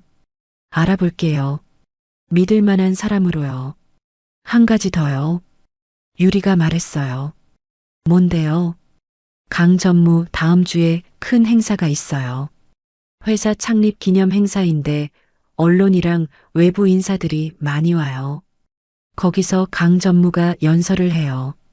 자기가 얼마나 대단한 사람인지 자랑하는 자리예요. 서아의 눈이 빛났어요. 그날이면 좋겠네요. 모든 사람이 보는 앞에서 무너지면 더 효과적이에요. 타이밍이 중요해요. 유리가 고개를 끄덕였어요. 날짜랑 장소 알려드릴게요. 두 사람은 자리에서 일어났습니다. 서아는 유리의 손을 잡았어요. 고마워요. 용기 내줘서요. 저야말로 고마워요. 형사님 때문에 희망이 생겼어요. 유리의 눈에 눈물이 맺혀 있었지만 입가에는 작은 미소가 떠올라 있었어요. 3년 만에 처음 보는 미소 같았습니다. 카페를 나서며 서아는 하늘을 올려다보았습니다. 구름 사이로 햇살이 비치고 있었어요. 서아의 가슴 속에서 무언가가 타오르고 있었습니다. 정의를 향한 불꽃이었어요. 기다려라, 강도윤. 내가 저지른 일들 전부 밝혀줄게. 서아는 속으로 다짐하며 발걸음을 옮겼습니다. 싸움은 이제부터였어요. 하지만 더 이상 혼자가 아니었습니다. 단순한 복수가 아니었어요. 구조를 무너뜨려야 했습니다. 강 전무 한 사람만 잡아서는 안 됐어요. 그를 보호하는 시스템 전체를 흔들어야 했죠. 서아는 서류 봉투를 꼭 안고 걸었습니다. 그 안에 담긴 것은 수많은 피해자들의 눈물이었어요. 그리고 그 눈물을 닦아줄 열쇠이기도 했습니다. 유리를 만나고 이틀 뒤 서아는 인권 변호사 박재훈을 찾아갔습니다. 재훈은 서아의 대학 동기였어요. 법대를 졸업하고 검사가 될 수 있었지만 그 길을 포기하고 인권 변호사가 된 사람이었습니다. 대기업 상대로 싸우는 노동자들, 부당해고를 당한 직장인들, 권력에 짓밟힌 약자들의 편에 서서 싸워온 변호사였죠. 돈이 되는 사건은 피하고 남들이 맡기 싫어하는 사건만 골라서 맡았어요. 그래서 사무실은 허름했지만 그의 눈빛은 늘 빛나고 있었습니다. 서아가 믿을 수 있는 몇 안 되는 사람이었어요. 재훈의 사무실은 서울 마포구의 오래된 건물 4층에 있었습니다. 엘리베이터도 없는 건물이라 서아는 계단을 올라가야 했어요. 콘크리트 계단이 낡아서 발을 디딜 때마다 먼지가 일었습니다. 4층까지 올라가니 숨이 살짝 찼어요. 복도 끝에 작은 사무실 문이 보였습니다. 문에는 박재훈 법률사무소라고 적힌 낡은 명패가 붙어 있었어요. 문을 두드리자 안에서 들어오라는 소리가 들렸습니다. 문을 열고 들어가니 재훈이 책상 앞에 앉아 있었어요. 서류 더미에 파묻혀 있었습니다. 책상 위에는 종이들이 산처럼 쌓여 있었고 벽에는 사건 관련 자료들이 빼곡히 붙어 있었어요. 39살이었지만 머리에는 벌써 흰머리가 제법 섞여 있었습니다. 밤샘 작업을 많이 하는 티가 역력했어요. 눈 밑에도 다크서클이 짙게 내려앉아 있었습니다. 서아야, 오랜만이다. 앉아. 재훈이 반갑게 웃으며 자리를 권했어요. 피곤한 얼굴이었지만 웃음은 여전히 따뜻했습니다. 서아는 낡은 가죽 소파에 앉았어요. 스프링이 튀어나올 것 같은 소파였지만 앉으니 의외로 편안했습니다. 바쁜데 갑자기 찾아와서 미안해. 무슨 소리야? 내가 연락할 때는 뭔가 큰일이 있을 때잖아. 무슨 일이야? 재훈이 서류를 옆으로 밀어두고 서아를 바라보았어요. 진지한 눈빛이었습니다. 서아는 가방에서 서류 봉투를 꺼냈어요. 유리에게 받은 증거 자료였습니다. 묵직한 봉투를 책상 위에 올려놓자 재훈의 표정이 진지해졌어요. 이게 뭐야? 대성그룹 강도윤 전무에 대한 증거야. 횡령, 탈세, 폭행. 전부 다 있어. 서아가 봉투를 열어 서류들을 펼쳐 보였어요. 계약서, 녹취록, 회계자료. 재훈이 서류를 하나씩 집어들고 살펴보기 시작했습니다. 읽어내려가는 동안 재훈의 눈이 점점 커졌어요. 안경을 밀어 올리며 서류를 더 자세히 들여다보았습니다. 이거 진짜야. 이중 장부까지 있네. 이건 확실한 증거야. 진짜야. 강 전무전 수행비서가 3년 동안 모은 거야. 녹음 파일도 있어. 재훈이 USB를 들어보았어요. 작은 플라스틱 조각을 손가락으로 돌리며 생각에 잠겼습니다. 여기에는 뭐가 있어? 회계 파일이랑 녹음 파일. 강 전무가 직접 한 말들이 다 녹음되어 있어. 뇌물 얘기, 협박, 욕설. 전부 다. 재훈이 휘파람을 불었어요. 감탄하는 소리였습니다. 대단하네. 이 정도 자료를 혼자 모았다고. 그 수행비서 용감한 사람이네. 3년 동안 두려움 속에서 살았대. 이제야 용기를 낸 거야. 재훈이 고개를 끄덕였습니다. 서류들을 다시 한번 꼼꼼히 훑어본 뒤 입을 열었어요. 이 정도면 형사고발이 가능해. 횡령이랑 탈세는 확실히 잡을 수 있어. 금액도 크고 증거도 명확해. 근데 문제가 있어. 뭔데? 공식 수사가 막힐 수 있어. 대성그룹이 어디야? 재계 순위 10손가락 안에 드는 대기업이야. 검찰에도 손이 닿아 있을 거야. 정치인들한테도 로비를 했을 거고 고발해봤자 묻힐 가능성이 높아. 서아의 얼굴이 어두워졌어요. 예상했던 대로였습니다. 권력의 벽은 높았어요. 그럼 어떻게 해야 해? 재훈이 눈을 반짝였어요. 입꼬리가 살짝 올라갔습니다. 우회해야지. 정면으로 부딪히면 우리가 깨져. 다른 길로 가야 해. 다른 길이라면.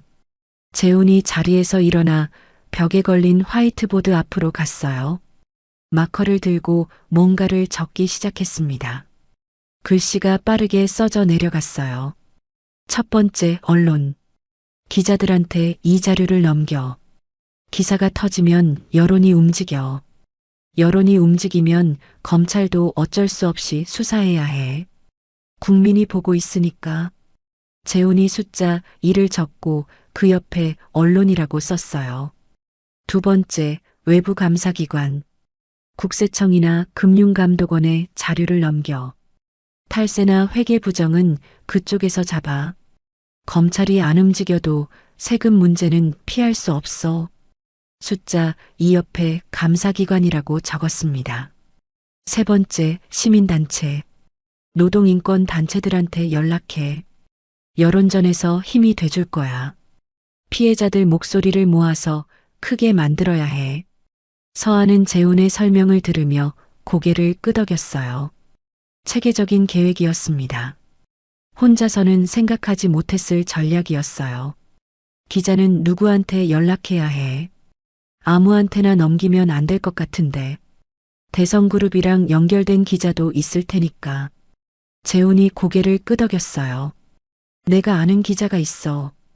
경제부 기자인데 대기업 비리 전문이야. 예전에 다른 재벌 비리 터뜨린 적 있어. 믿을 수 있는 사람이야. 연결해 줄게. 고마워. 근데 서아야, 하나 물어볼게. 재훈이 마커를 내려놓고 진지한 표정으로 서아를 바라보았어요. 뭔데? 왜 이렇게까지 하는 거야? 넌 이미 대기 발령 받았잖아. 더 밀어붙이면 경찰 못할 수도 있어. 15년 넘게 일한 직장인데. 서아는 잠시 말이 없었어요. 창밖을 바라보았습니다. 해가 기울고 있었어요. 오래된 건물 사이로 붉은 노을이 보였습니다.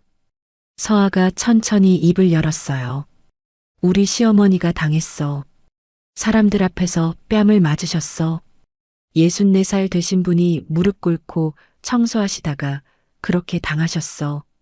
그런데도 아무도 안 도와줬어. 다들 외면했어. 눈앞에서 보고도. 서아의 목소리가 떨렸어요. 나는 경찰이야. 정의를 지키는 게 내 일이야. 그런데 내 가족이 당하는 걸 보고도 가만히 있으면 나는 뭐가 되는 거야?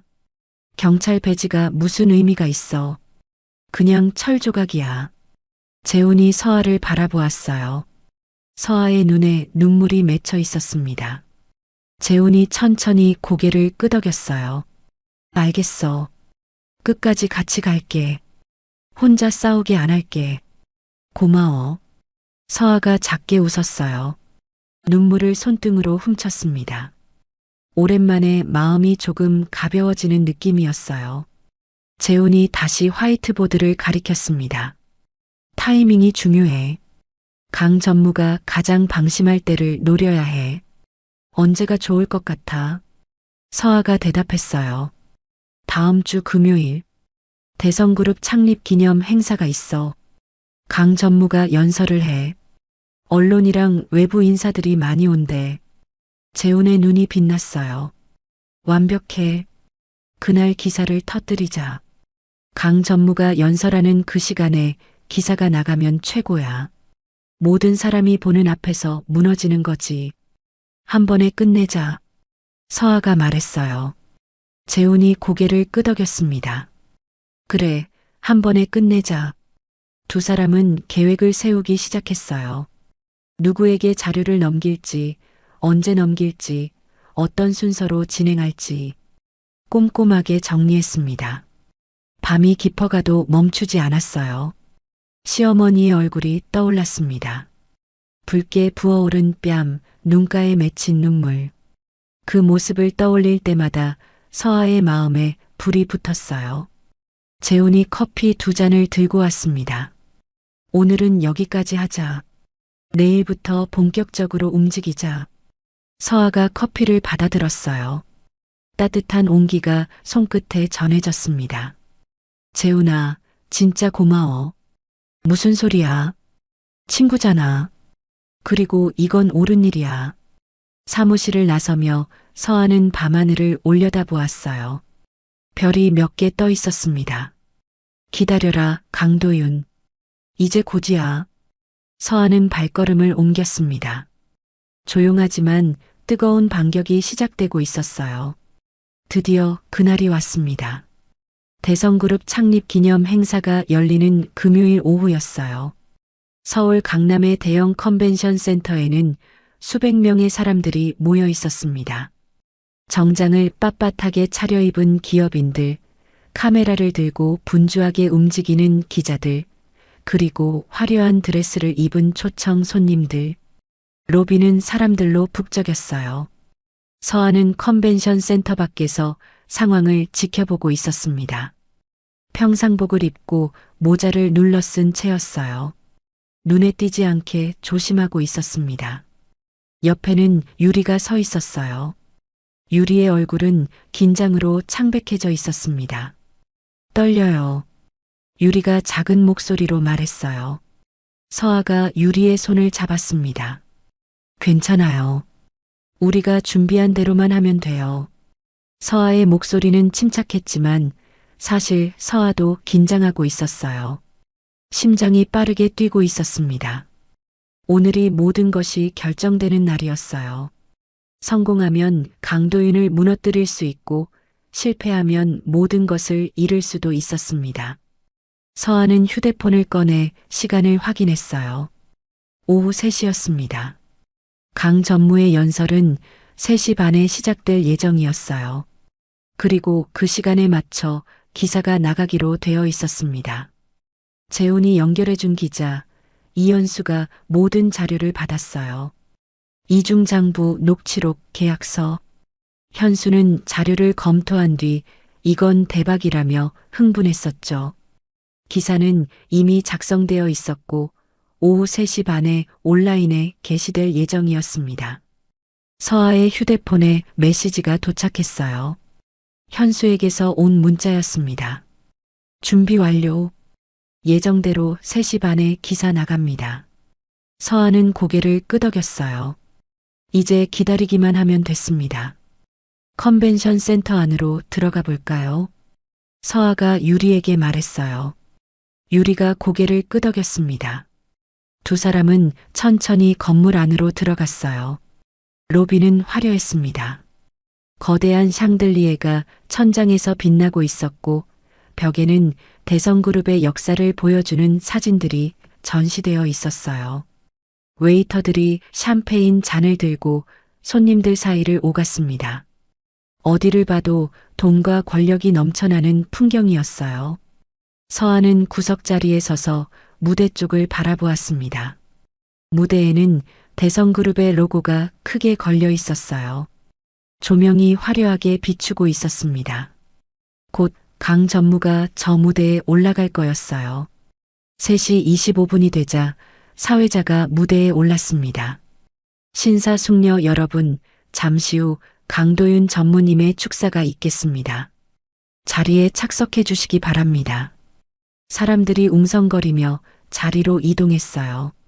서아와 유리는 뒤쪽에 서서 지켜보았습니다. 3시 반이 되었어요. 무대 옆에서 도윤이 모습을 드러냈습니다. 검은 양복에 빨간 넥타이. 자신감 넘치는 표정으로 걸어 나왔어요. 박수 소리가 터져 나왔습니다. 도윤은 환하게 웃으며 손을 흔들었어요. 서아의 손이 주먹을 쥐었습니다. 저 웃음 뒤에 얼마나 많은 사람들의 눈물이 있는지. 서아는 이를 악물었어요. 도윤이 마이크 앞에 섰습니다. 오늘 이 자리에 함께해 주신 모든 분들께 감사드립니다. 대성그룹의 창립 50주년을 함께 축하해 주셔서 정말 영광입니다. 도윤의 목소리가 스피커를 통해 울려 퍼졌어요. 자신감 넘치는 목소리였습니다. 바로 그때였습니다. 객석 여기저기서 휴대폰 알림 소리가 울리기 시작했어요. 처음에는 한두 개였지만 금세 여러 곳에서 소리가 났습니다. 사람들이 휴대폰을 꺼내 들었어요. 기사가 나간 거였습니다. 서아는 숨을 죽이고 지켜보았어요. 사람들의 표정이 변하기 시작했습니다. 처음에는 의아한 표정이었어요. 그러다가 눈이 커지고 입이 벌어졌습니다. 속삭이는 소리가 점점 커졌어요. 이게 뭐야? 강 전무가 횡령이라고. 웅성거리는 소리가 객석을 휩쓸었습니다. 무대 위의 도윤은 아직 상황을 파악하지 못한 것 같았어요. 연설을 계속하고 있었습니다. 우리 대성그룹은 앞으로도 정직과 신뢰를 바탕으로. 그 순간 객석 앞줄에 앉아있던 기자 한 명이 손을 들었어요. 전무님, 질문이 있습니다. 도윤의 얼굴에 당황한 기색이 스쳤어요. 이건 예정에 없던 일이었습니다. 지금은 질문 시간이 아닌데요. 방금 터진 기사에 대해 해명해 주시죠. 이중 장부와 횡령 의혹에 대해서요. 객석이 술렁였어요. 도윤의 얼굴이 굳어졌습니다. 입술이 파르르 떨렸어요. 그런 기사는 모두 허위입니다. 법적 대응을 할 것입니다. 도윤의 목소리가 높아졌어요. 하지만 떨리는 것을 숨기지 못했습니다. 또 다른 기자가 일어섰어요. 녹취록도 공개되었는데요. 전무님 목소리가 맞습니까? 객석에서 웅성거리는 소리가 더 커졌습니다. 사람들이 휴대폰으로 기사를 읽고 녹음 파일을 듣기 시작했어요. 도윤의 목소리가 스피커에서 흘러나왔습니다. 욕설과 협박, 뇌물 이야기. 도윤의 얼굴이 하얗게 질렸어요. 마이크를 쥔 손이 떨리고 있었습니다. 이건 조작입니다. 누군가 저를 모함하려고. 도윤의 목소리가 갈라졌어요. 자신감 넘치던 모습은 온데간데 없었습니다. 당황한 눈빛이 객석을 휩쓸었어요. 객석 뒤쪽에서 서아가 천천히 걸어 나왔습니다. 사람들의 시선이 서아에게로 쏠렸어요. 조작이 아닙니다. 서아의 목소리가 울렸어요. 서아는 무대를 향해 걸어갔습니다. 도윤의 눈이 커졌어요. 서아를 알아본 것이었습니다. 당신이 왜 여기에? 도윤의 목소리가 떨렸어요. 서아는 무대 앞에 멈춰 섰습니다. 저는 윤서아입니다. 경찰입니다. 일주일 전 이곳 로비에서 제 시어머니가 당신에게 폭행을 당했습니다. 당신은 그것을 덮으려 했죠. 하지만 덮이지 않았습니다. 서아의 목소리는 차분하지만 단호했어요. 객석이 조용해졌습니다. 당신이 저지른 일들이 모두 밝혀졌습니다. 횡령, 탈세, 폭행, 협박. 수많은 사람들이 당신 때문에 울었습니다. 이제 끝입니다. 서아의 말이 끝나자 객석에서 웅성거림이 다시 터져 나왔어요. 카메라 플래시가 터지기 시작했습니다. 기자들이 마이크를 들고 달려왔어요. 도윤의 얼굴이 일그러졌어요. 분노와 공포가 뒤섞인 표정이었습니다. 인연이 감히. 도윤이 마이크를 집어던지며 소리쳤어요. 하지만 그 모습은 오히려 그의 추악함을 더 드러낼 뿐이었습니다. 사람들의 눈빛이 싸늘하게 변했어요. 바로 그때 컨벤션 센터 입구로 검은 옷을 입은 사람들이 들어왔습니다. 검찰이었어요. 그들은 무대 쪽으로 걸어왔습니다. 강도윤 씨 횡령 및 탈세 혐의로 긴급 체포합니다. 함께 가시죠. 검사의 목소리가 울렸어요. 도윤의 얼굴이 하얗게 질렸습니다. 입술이 파르르 떨렸어요. 이럴 수는 없어. 나를 누구로 보고. 도윤이 발버둥 쳤지만 검찰에 의해 무대에서 끌려 내려왔어요. 수갑이 채워지는 찰칵 소리가 객석에 울렸습니다. 서아는 그 모습을 지켜보았어요. 가슴이 벅차올랐습니다. 시어머니의 얼굴이 떠올랐어요. 붉게 부어오른 뺨, 눈가에 맺힌 눈물. 그 모습이 마침내 복수를 받는 순간이었습니다. 유리가 서아 옆으로 다가왔어요. 유리의 눈에도 눈물이 맺혀 있었습니다. 끝났어요. 드디어 끝났어요. 유리의 목소리가 떨렸어요. 서아는 유리의 손을 잡았습니다. 네, 끝났어요. 이제 정말 끝났어요. 서아의 눈에서도 눈물이 흘러내렸어요. 3년간 유리가 품어온 두려움, 시어머니가 당한 모욕, 그리고 서아 자신이 겪은 고통, 그 모든 것이 이 순간 보상받는 느낌이었습니다. 컨벤션 센터는 아수라장이 되었어요. 하지만 서아의 마음은 평화로웠습니다. 정의가 승리한 순간이었어요. 강도윤이 체포된 지 한 달이 지났습니다. 세상은 빠르게 변했어요. 대성그룹 비리 사건은 연일 뉴스 헤드라인을 장식했습니다. 이중장부 횡령, 탈세, 그리고 수많은 직원들에 대한 폭행과 협박. 하나하나 밝혀질 때마다 사람들은 분노했어요. 인터넷에는 피해자들의 증언이 쏟아졌고 시민들은 대성그룹 불매 운동을 시작했습니다. 도윤은 구속 상태로 재판을 받게 되었고 검찰은 징역 15년 이상을 구형할 예정이었습니다. 서아는 거실 소파에 앉아 창밖을 바라보았어요. 늦가을 햇살이 창문을 통해 부드럽게 들어오고 있었습니다. 따뜻한 빛이 서아의 얼굴을 비추었어요. 나뭇잎들이 바람에 흩날리며 떨어지고 있었습니다. 서아는 그 햇살을 받으며 눈을 감았어요. 오랜만에 느끼는 평화로운 순간이었습니다. 한 달 전만 해도 모든 것이 불확실했어요. 대기 발령을 받고 고소를 당하고 앞이 보이지 않았습니다. 밤마다 잠을 이루지 못했어요. 이 싸움이 과연 끝날 수 있을까 두려웠습니다. 하지만 지금은 달랐어요. 모든 것이 제자리를 찾아가고 있었습니다. 서아의 대기 발령은 해제되었습니다.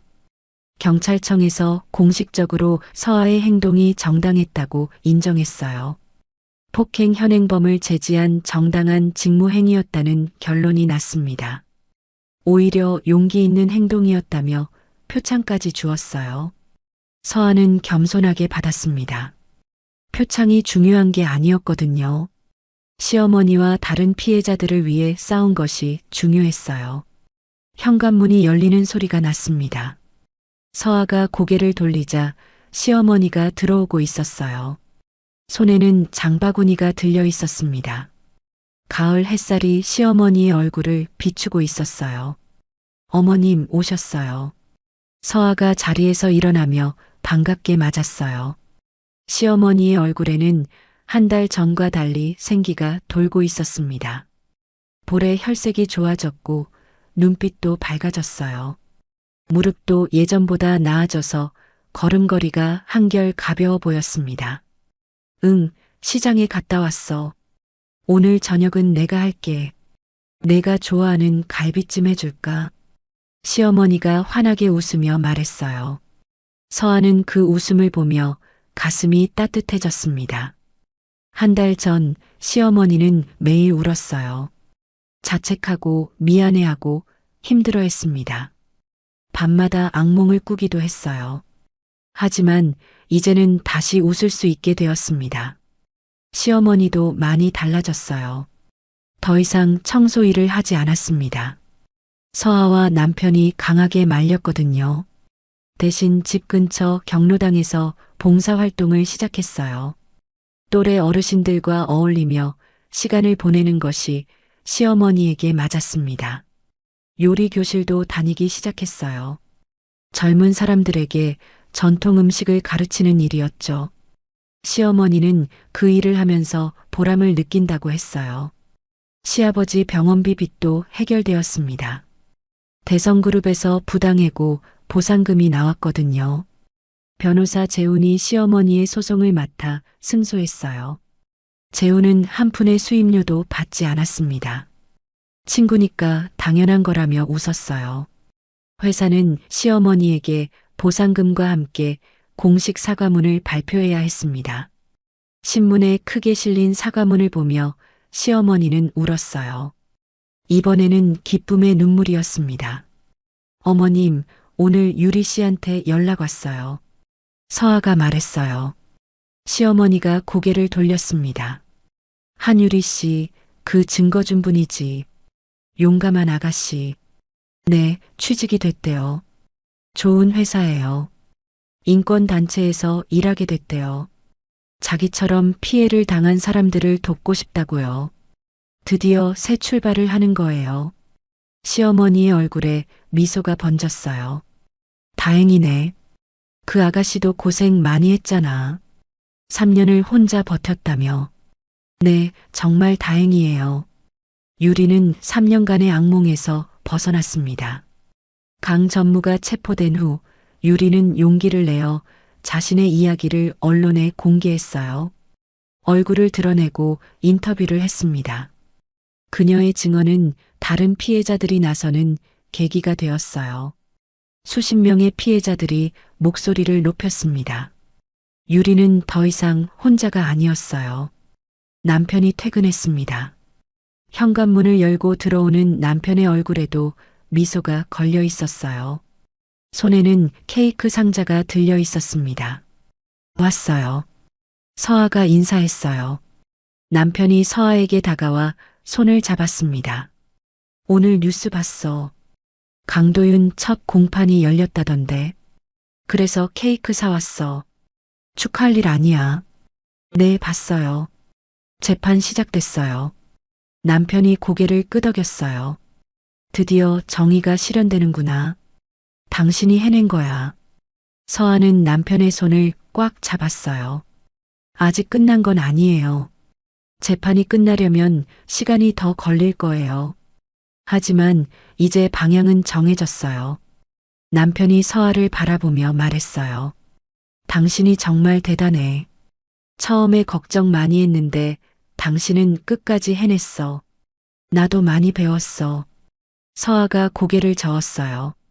저 혼자 한 게 아니에요. 유리 씨도 있었고, 재훈이도 있었고, 당신도 있었잖아요. 어머님도요. 다 같이 한 거예요. 시어머니가 주방에서 나오며 말했어요. 밥 먹자. 배고프지 않아. 케이크는 후식으로 먹자. 세 사람은 식탁에 둘러앉았습니다. 시어머니가 차린 저녁이었어요. 갈비찜, 된장찌개, 나물 반찬, 그리고 갓 지은 밥. 소박하지만 정성이 담긴 음식들이었습니다. 김이 모락모락 피어오르고 있었어요. 서아는 밥을 뜨며 생각했어요. 한 달 전 이 자리에서 모두가 울었습니다. 절망하고 두려워하고 앞이 보이지 않았어요. 하지만 지금은 웃으며 밥을 먹고 있었습니다. 평범한 일상이었지만 그 평범함이 얼마나 소중한지 서아는 이제 알았어요. 저녁을 먹고 케이크를 자른 뒤 서아는 베란다로 나갔습니다. 밤하늘에 별이 떠 있었어요. 도시의 불빛 때문에 많이 보이지는 않았지만 그래도 몇 개의 별이 빛나고 있었습니다. 서아는 별을 바라보며 생각했어요. 이 싸움은 끝이 아니었습니다. 세상에는 아직도 강도윤 같은 사람들이 있었어요. 권력을 휘두르며 약자를 짓밟는 사람들.